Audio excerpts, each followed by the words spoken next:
Hello, Assalamu alaikum. This is Abdul Latif Al Khayyat, and now we have session 3. I have tried to give a glimpse of his life, of Jawdat Saeed's life. Let me now give a review of some of the main issues and ideas that he usually takes up and discuss all the time. But maybe I'd like to start with this. There are ideas that are based on verses of the Qur'an. I thought that maybe the best approach, the beginning, is to pick up some 10 verses of the Quran that keep coming up in Jawdat Saeed's lectures and books. Not everything, but of course, 10 is enough to give the audience some idea. One is thus does God show the truth and vanity, for the scum disappears like froth cast out. For the scum disappears like froth cast out, while that which is for the good of mankind remains on the earth. You will keep hearing Jawdat saying and reciting this ayah verse in Arabic hundreds of times maybe. So it keeps coming up because the idea of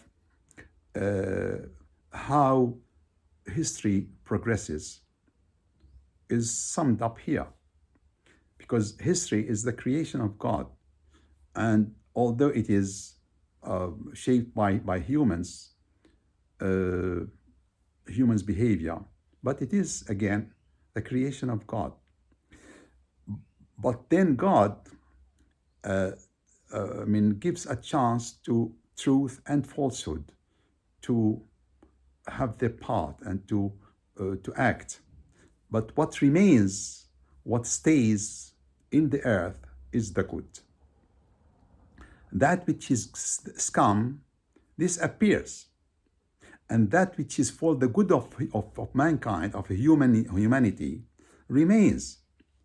It remains in the earth or on the earth. It means that when you see, and are you optimistic or pessimistic about how humankind is progressing, you find that Jawdat is optimistic, very optimistic, because he says that that which is false and bad and not for the good of people, that which is harmful, injurious, will disappear. And that which is for the good of mankind, humanity, will remain. That's one principle. And you will find it and supported and mentioned and cited hundreds of times. Another verse that keeps coming up, I have the numbers here, the number of verse. The first was chapter 13, verse 17. Now I come to 45, chapter, of course, or surah, chapter 45, verse 13. And he has subjected to you, God, as from him, all that is in the heavens and the earth.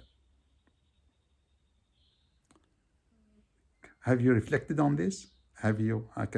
Does it get to the depth of your mind? What the verse is saying, that all that is in the world, in the heavens and the earth, are subjected to the humans. But of course, Jawdat says, yes, that is true. He says many things about this verse. One is the laws are waiting for you, the phenomena of the world are waiting for you, but yes, for free, really. The laws and the phenomena are waiting for you for free. They are there waiting for you to tap them, to put them to use. But they will not listen to those who do not know the way to address them, the way to employ them.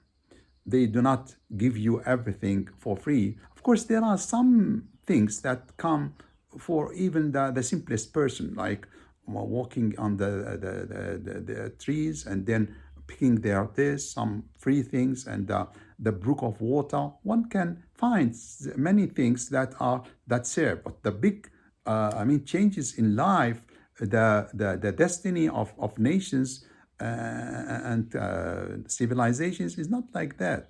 They will fall, they will decline, they will shatter unless they know how to protect themselves, how to keep rising. So that is within human capacity. They are not beyond human limits. But to have, it is exactly like having the right key to the lock. You must know the language that they will respond to.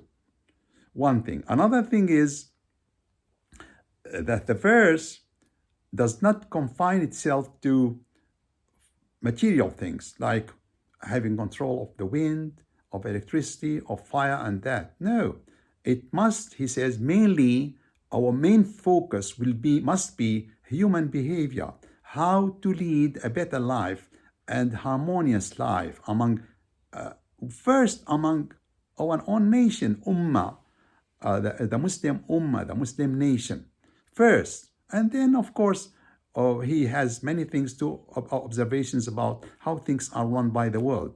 I mean, the so-called advanced and culture and industrial parts of the world, the richer and the more prosperous, how they treat the other nations and how they view the other nations. There are many observations about that. Another verse is in chapter 29, verse 20. Say, travel through the earth and see how God did originate creation. A very essential verse for Jawdat Said, that the place for understanding what humankind is doing, what people are doing, how things happen, is not in the Qur'an and Sunnah, because the Qur'an itself directs you to go there and to walk, travel through the earth. Travel, you must be active in gaining, in acquiring the facts of the world. And without the facts of the world, the Qur'an goes to no use. I mean, it is of no use at all. The Qur'an and Sunnah. Sunnah is the traditions of the Prophet Muhammad sallallahu alaihi wasallam. So unless you refer to the world and travel in the earth, that will remain idle. Qur'an and Sunnah. That's one of his ideas. Thank you.